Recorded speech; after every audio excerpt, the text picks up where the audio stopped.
বাংলাদেশের অন্তর্বর্তী সরকারের নির্দেশ মেনে নিয়েছে বাংলাদেশ ক্রিকেট বোর্ড। টি-20 বিশ্বকাপ খেলতে ভারতে দল পাঠাবে না বাংলাদেশ।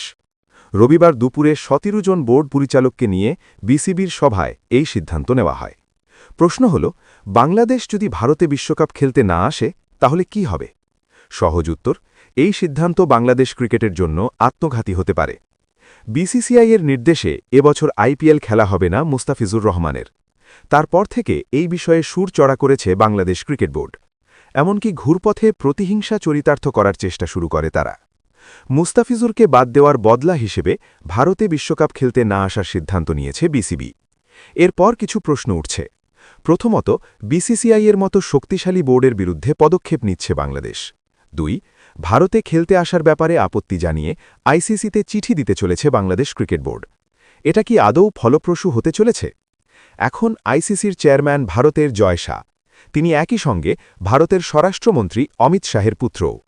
ফলে বাংলাদেশ যদি আইসিসির দ্বারস্থ হয় তাতেও কতটা লাভ হবে সংশয় থাকছে।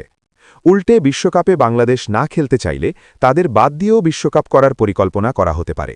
কারণ বাংলাদেশ আর যাই হোক পাকিস্তানের মতো প্রভাবশালী দল নয়। এক্ষেত্রে ভারতে না আসার সিদ্ধান্ত থেকে পাল্টি খাওয়ার নেপথ্যে আইসিসিকে নিয়ে সুপ্ত ভয় থাকার কথা বিসিবির।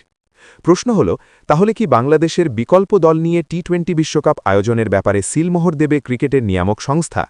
তা যদি হয়, বিরাট আর্থিক ক্ষতির মুখে পড়বে বাংলাদেশ। আগামী মাসে বিশ্বকাপ। তার আগে মুস্তাফিজুর কাণ্ডে দুই দেশের মধ্যে টানাপোড়েনের আর্চ স্পষ্ট। এই পরিস্থিতিতে ইতিমধ্যেই ভারতে আসতে অস্বীকার করেছে পদ্মাপাড়ের দেশ। পাকিস্তানের মতো তারাও এই একই পথে হেঁটে শ্রীলঙ্কায় খেলতে চাইছে।